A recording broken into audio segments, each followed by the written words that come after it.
Today we've got two new topics to go over. The first is this concept of what we call equivalent forces or equivalent force couple systems.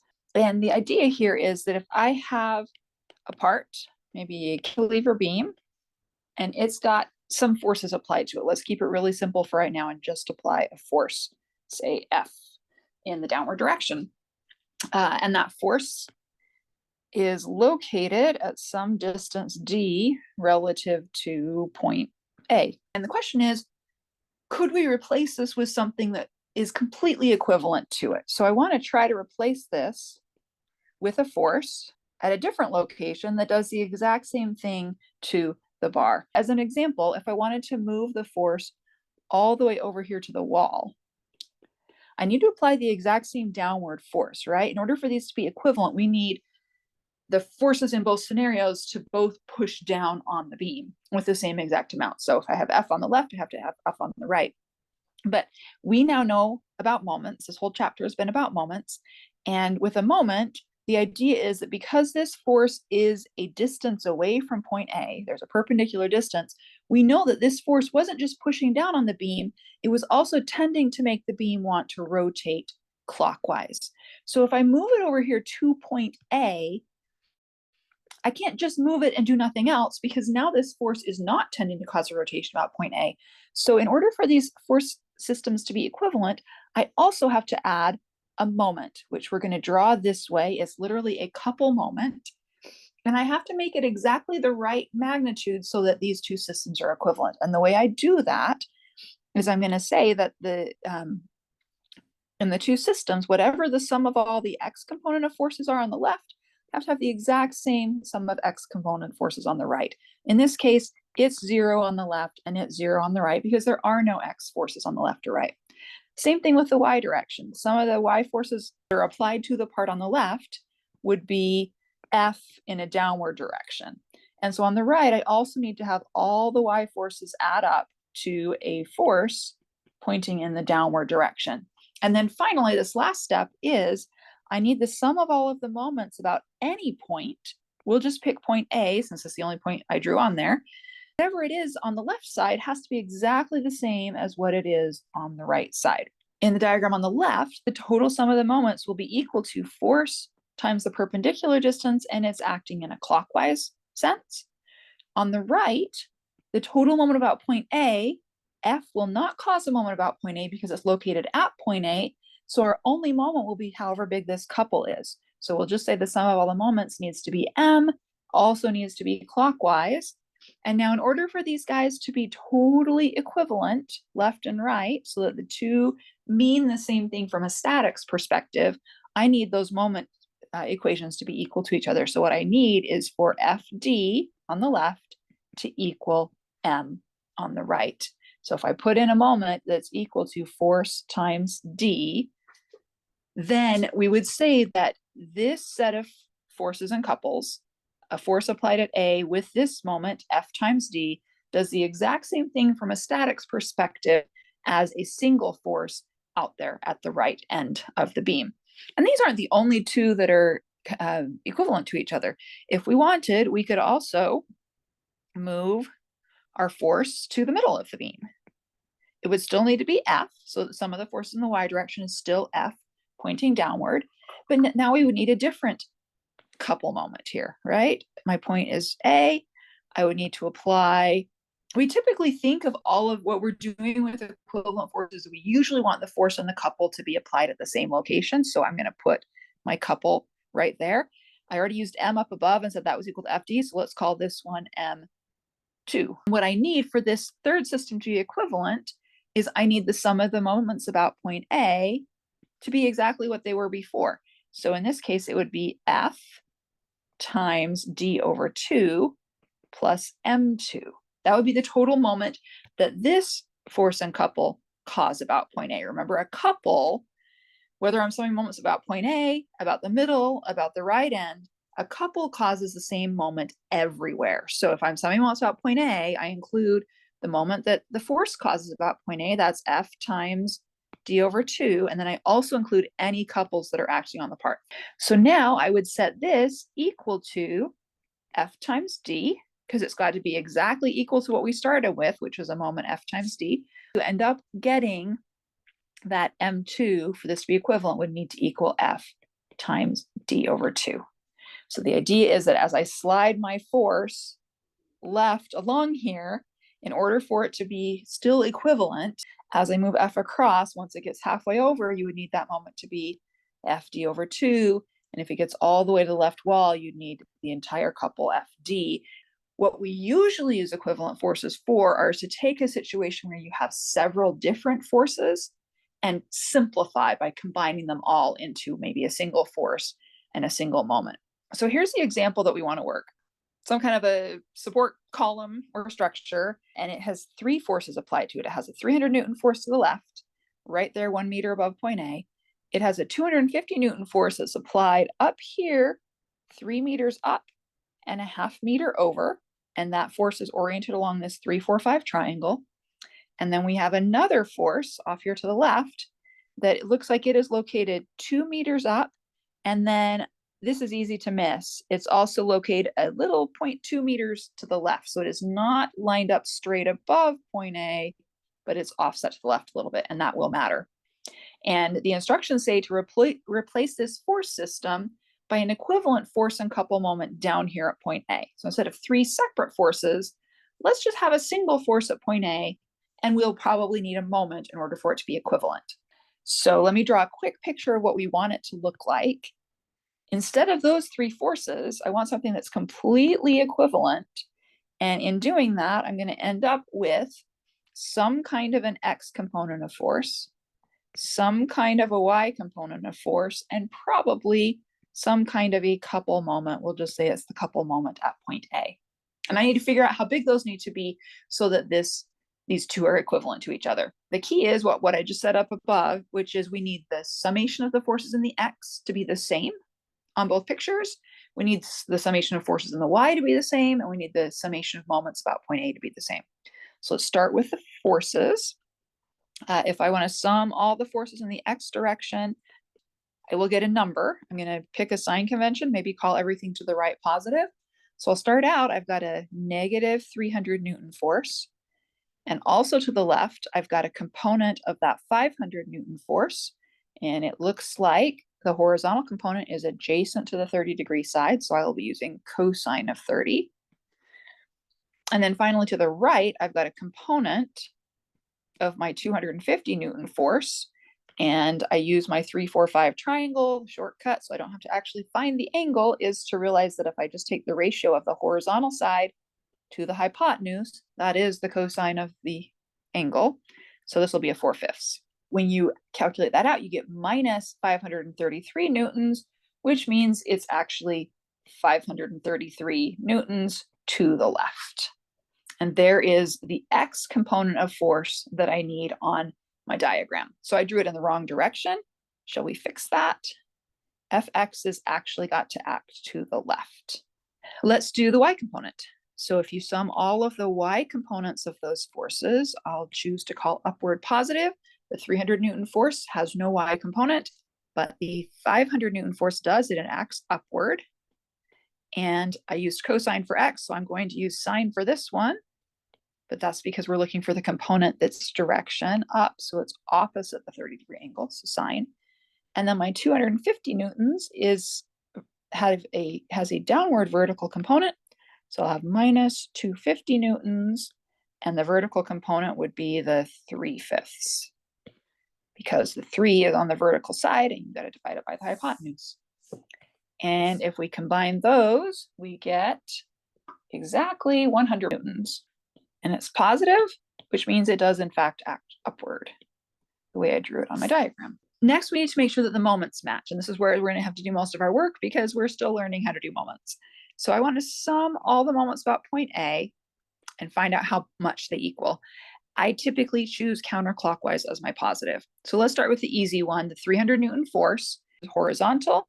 So its perpendicular distance away from point A is just 1 meter. So I'll end up with 300 newtons times 1 meter, and it is, if the center of your clock were here, there's your circle, this is going that way, so it's going to cause a counterclockwise rotation, which I called positive. So this one is positive. And then the 500 Newton force, I need to split it up into its horizontal component. Oh, I already did that. That's 500 cosine 30. And that 500 cosine 30 looks like its perpendicular distance away is 2 meters. So I'll have 500 newtons cosine 30 times 2 meters. And since we go up and then the force points left, that's going to cause a counterclockwise moment. So it's also positive. And now let's look at the other component of that 500 Newton force. It points upward. And it's if you think about it, it's on this line of action right out here, pointing upward. So the perpendicular distance from point A is that little 0.2 meters. So I'm also going to have 500 newtons sine 30. That's the vertical component of the force. And it's times 0.2 meters away. And that one, if your clock faces here and over to the left, you've got an upward force, that's going to cause clockwise. So this one needs to be negative in our equation. Now let's do the pair of 250 Newton forces. Let me write them down first. I'll have 250 newtons times 4/5, and I'll have 250 newtons times 3/5. And let's figure out how far away they are and whether they're positive or negative. So the 4/5, that's the horizontal component. And that looks like it is 3 meters away. So multiply that one times 3 meters.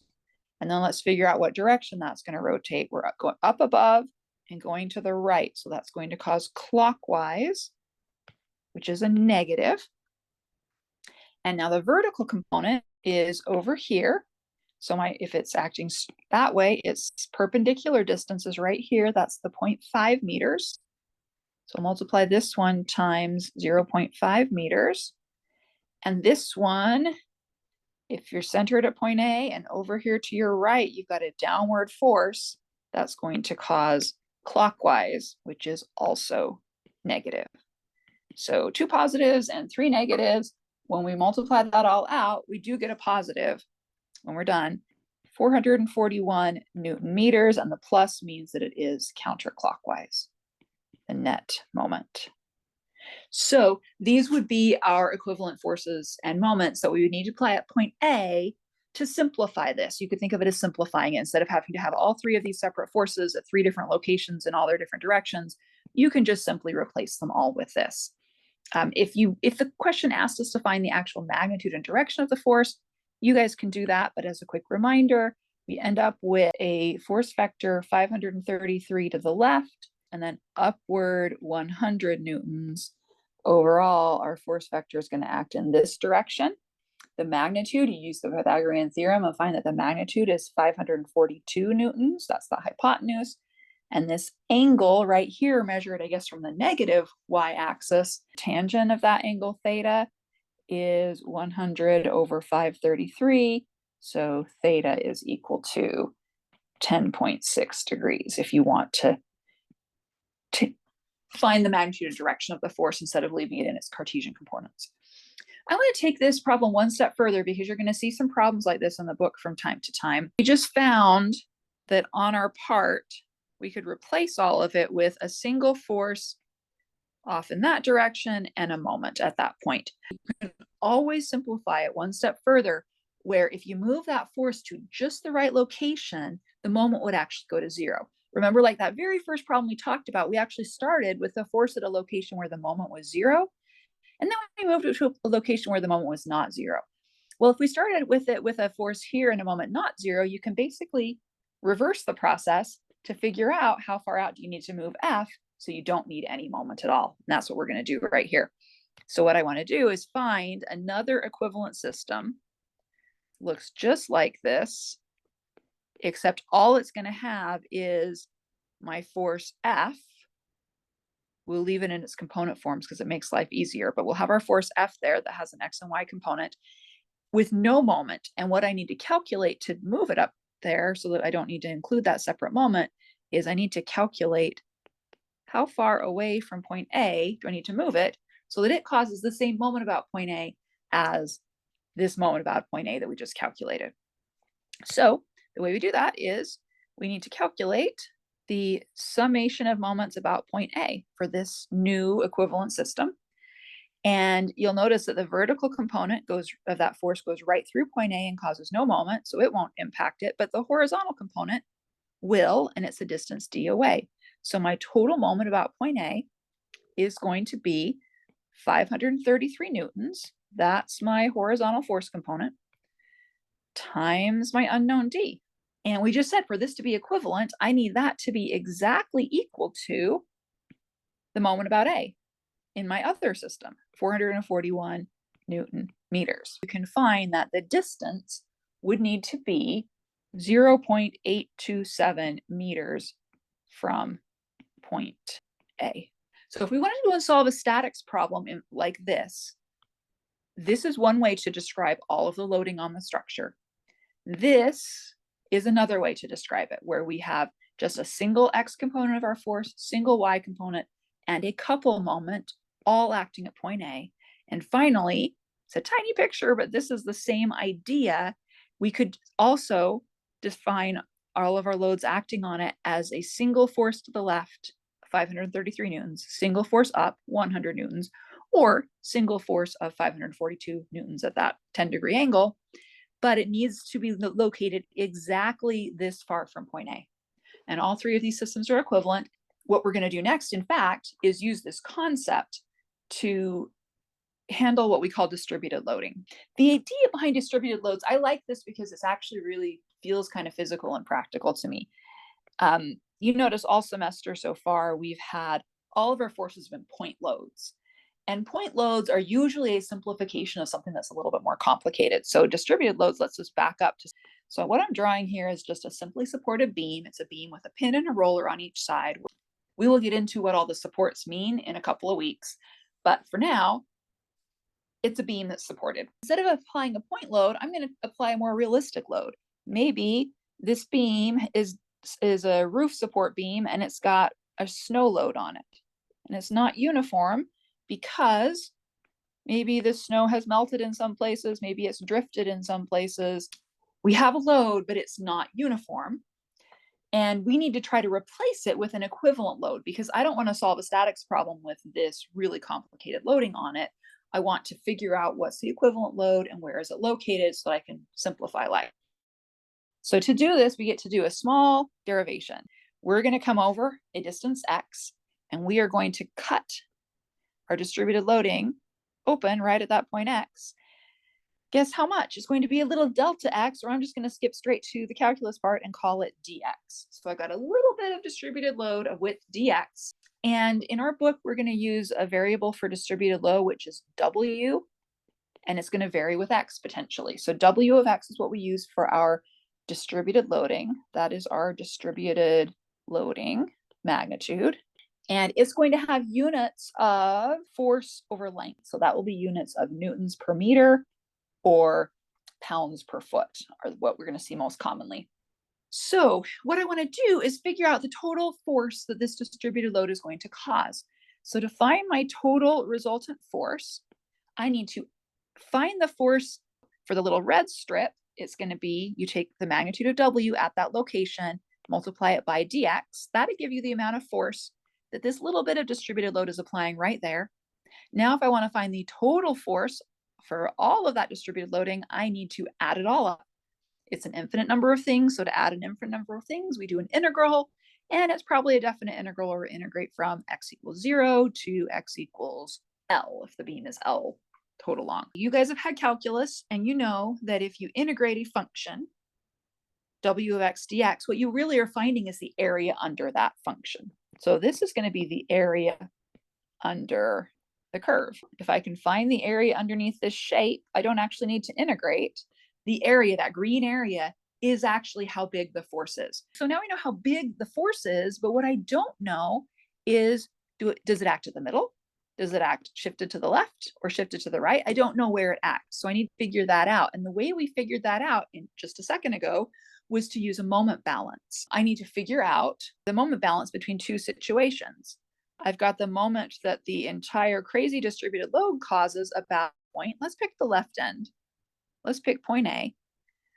So the moment about point A for this picture has got to be exactly equal to the moment about point A for this second picture. And in the second picture, I'm going to have my overall force, Fr, and I need to solve for how far over does it need to act, D. so that the moment about A over here is equal to the moment about A on the left. They both need to be the same. So we need to do a moment balance. And the easy one is the one on the right. The resultant force times distance is the moment about A on the right. That's easy to calculate. The one on the left is going to require some calculus. So on the left, what I need to do is I need to take for each little strip of distributed loading, it has a little force, which we figured out was Wx times dx. It's however high the distributed load is times however wide it acts over. That's how big the little force is here. Now, how big of a moment does that force cause about point A? Well, I just need to multiply it by the distance away from point A, which will be x. So the moment about point A is going to be the integral over the whole beam of, now here's the force, W of x dx is the force on my little red strip, and then I need to multiply it by how far away it is, which is just x. But over here, my moment we already said was going to be Fr times d. So let's set these guys equal to each other. And in doing that, I want to solve for d. So d is going to be the stuff on the left, integral from 0 to L of x times W of x dx. And then on the bottom is my Fr, which if you want to write in integrals, is 0 to L of just W dx. This is the centroid of the area. We're going to calculate centroids for a lot of different shapes later in the semester, but the two that you need to know for now are for a rectangular or uniform distributed load. The centroid is right in the middle. So the equivalent force is going to be whatever this W is, and if this whole thing has a length L, then it needs to act exactly at the middle, L over 2. So we have a force that's W times L, and it acts exactly at the middle. WL is simply the area under this rectangle. The other one we're going to use right now in the semester is for a triangular distributed load that we also see fairly often. And a triangular distributed load would have also a magnitude W over here on the end, and its effective force will not act at the middle. It's got to be shifted toward that tall end of the triangle. You know how to do the area of a triangle. Let's start with that. It's going to be 1/2 the base times the height. The whole thing is L long. So the area of the triangle is 1/2 W times L. And then where it's located for a triangle, it turns out the centroid is located at L over 3. So this other side would be 2L over 3. That's it. We use the area under the curve. Area of a triangle is 1/2 base times height. So that right there gives us our total force. Then the location is always 1/3 from the tall end. Okay, let's do some examples. First example is this one. It says to replace the distributed load by an equivalent force and specify its location measured from point A. So this is more complicated, of course, and I'm going to break this up into 3 shapes. So this is a nice rectangle. I can find the total force in that rectangle. The force from the green rectangle is going to be 800 newtons per meter times 2 meters, which is 1600 newtons. And where's it going to act? That force is going to act right at the middle of the rectangle.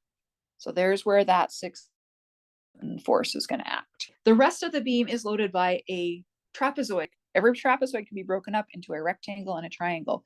So let's first break it up into the rectangle part right here. My blue force is just the area under that rectangle. So it looks like it's 200 newtons per meter tall and 3 meters long. And if you multiply that out, you get 600 newtons. And where it's going to act will be right at the middle of that rectangle. So there is where my 600 Newton resultant force for the blue rectangle is going to act. And finally, let's pick another color for the triangle. So the pink force, well, it's a triangle, so I need a 1/2. The 1/2 gets forgotten by more students than you'd like to believe. The base would be the 3 meters. And now the one that takes a little bit of thinking to figure out is this other side. The whole height was 800. 200 of it got kept with our blue rectangle, so we're going to keep 800 minus 200, which is 600 newtons per meter. And if we do that math, we get 900 newtons. That will be located at the 1/3 location of the triangle. So right about here, that's where our 900 newtons is located. For the green rectangle, if you thought about your beam looking like this, we had a rectangle distributed load there. The force is going to act halfway over The whole thing was 2 meters wide, so it's going to act 1 meter over. For the blue one, we had a rectangle over on the right end of the beam, which is 3 meters long. So it's going to act at the middle of that, which means it's going to be 1.5 meters from the right. But remember, I'm going to need to sum moments about the same point. So I'd really like the distances all measured to the same point. So if it's 1.5 meters from the right end of the beam, so that should be 3.5 meters. And then finally for my triangle, the triangular distributed load was here on the end. The force is going to be 1/3 of 3. So 1 meter from the left end of the triangle. That's not the useful number. The number I actually want is all the way over to the left end, which will be 1 + 2 or 3 meters. So we found where our 3 forces are located. Now the next step is it wanted us to find a single equivalent force and where it would be located. So to find the equivalent force, I just need to add those 3 forces up. I'm going to add up the 1,600 newtons plus the 600 newtons plus the 900 newtons, and that comes out to be 3,100 newtons. So that's how the equivalent force is. To find its location, I need to kind of draw my beam again, and I'm going to have 3,100 newtons somewhere on here, but I need to actually calculate D so that the moment about point A for my equivalent force here is exactly equal to the moment about A that these 3 would cause. We're doing a moment balance here. And in the moment balance, we have 3,100 times D on the left has to equal, and on the right, got my 1,600 newtons, and that's 1 meter away from point A, plus 600 newtons, which is 3.5 meters away from point A, plus 900 newtons, which is 3 meters away from point A. So multiply everything out on the right, divide by the 3,100 newtons, and you'll solve for D. D comes out to be 2.06 meters. This is basically a weighted average. And so if your farthest left one is 1 meter from point A and your farthest right one is 3.5 meters from point A, you're expecting a number in between 1 and 3.5. If you get anything outside of 1 and 3.5, you have made a mistake. Go and do this top padded question next. And the first question is, with this distributed loading, where would the effective load act? The actual location where the effective load would need to act is somewhere left of center. It's a trapezoid, and it's got a higher amount of load close to the wall and a lower load here. So wherever the center line is, our equivalent load is going to act left of center. What is the total load? I'm going to break this up into a rectangle and a triangle. And the total load is going to be, for the rectangle, we would end up with 50 pounds per foot acting over 9 feet, which I think is 450. And then for the triangle, we've got 1/2 of 9 feet again. And this time we're not going to use the whole 100. We got to take the 100 and subtract from it 50, which means it's also times 50 pounds. So that ends up being 450 pounds plus 225 pounds. 675 pounds is the right answer. Then finally, what if we wanted to figure out where that acts? We already know it should be somewhere left of center. We're going to do a moment balance. So in doing the moment balance, we'll have the moment caused by the pink, 450 pounds, and it acts halfway, 4.5 feet away from point A. Then we add to that from the blue triangle, we've got 225 pounds as the total force, and it will act 1/3 of the way over. So if the whole thing is 9 feet, it's going to act 3 feet away. So we plop in a 3 foot, and that all needs to equal the total 675 pounds times the unknown distance away from point A. We solve and we get that the distance would need to be, comes out even, exactly 4 feet away, which matches our intuition that it should be somewhere left of center. Center would be 4.5 feet, and it's just a little bit left of center. And this number makes sense because our 2 locations were at 3 feet and 4.5 feet, and this is in between them. Should always be in between them. All right, one more example for today. This is bricks loaded up on a platform. And we're given that the bricks have this linear triangular distributed load with a magnitude at the top of 200 newtons per meter. We are told that based on the support blocks underneath, The support blocks produce an upward distributed load to support it on this end, and we're given the magnitude and how wide those blocks are. And then the question asks us, what is the W and what is the D that we need over here on the right so that we get equilibrium? I'm going to break this up into 3 different things. We'll have a blue rectangle, we'll have a pink rectangle, and we'll make the triangle green. And let's find all of those. So the force from the green triangle is going to be 1/2. The base is 3 meters and the height is 200 newtons per meter. The meters cancel as they should, and we end up with 300 newtons for the green triangle. For the blue rectangle, the area will be 0.5 meters and times 75 newtons per meter. Again, the meters cancel and we get 37.5 newtons. And finally, the pink force is the area is just W times D. We don't know D or W. Here's our beam. And what we have acting upward on it is a blue force right here of 37.5 newtons. And it's going to be from the left edge. It acts right in the middle of the rectangle. The rectangle is a 1/2 meter wide. So this is going to be at 0.25 meters over. And then over here on the right, we're going to have an upward force of magnitude WD. We don't know how big W or D are, but the location relative to the right edge would be D over 2. That's not going to be so helpful though, because when I sum moments, I need to pick a single point. So what I really want is the distance all the way over here to the left edge. So we can figure that out. The distance over to the left edge would be 3 minus D over 2. And then finally, we have a downward green force from our triangle, 300 newtons, and it's going to be 1/3 of the way from the tall end, which means 1 meter from the right or 2 meters from the left. We want this to be in equilibrium. We want the sum of all the forces in the y direction to equal 0. There are no forces in the x direction. So I'm going to end up with 37.5 newtons plus WD minus 300 newtons equals 0. So we get WD, the product of them, has to be 262.5 newtons. And now we also need the moments to all sum to 0 in order for this to be a stable equilibrium. So let's sum all the moments about point A. Point A is right over here on the left end.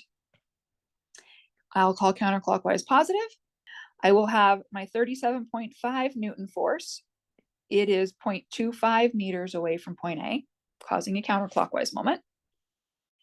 Plus, for the pink one, I will have the force magnitude is W times D, and the distance away is 3 minus D over 2. And then finally, in the other direction, I'll have my 300 Newton force, and it is 2 meters away from point A. And that all has to add up to 0. So it's 2 equations and 2 unknowns, but it's actually easier to solve than you think, because I already know that WD combined has to be 262.5 newtons. The easy way to solve this is just plug that number in right here, and then we'll have an equation that only has a single D in it that we can solve for. So if we do that, if we substitute the WD into the second equation, we can solve for D. It comes out to be 1.5 meters. And then we back up to this equation again, and we solve for W. W comes out to be 175 Newton meters. And that's the end of today's notes.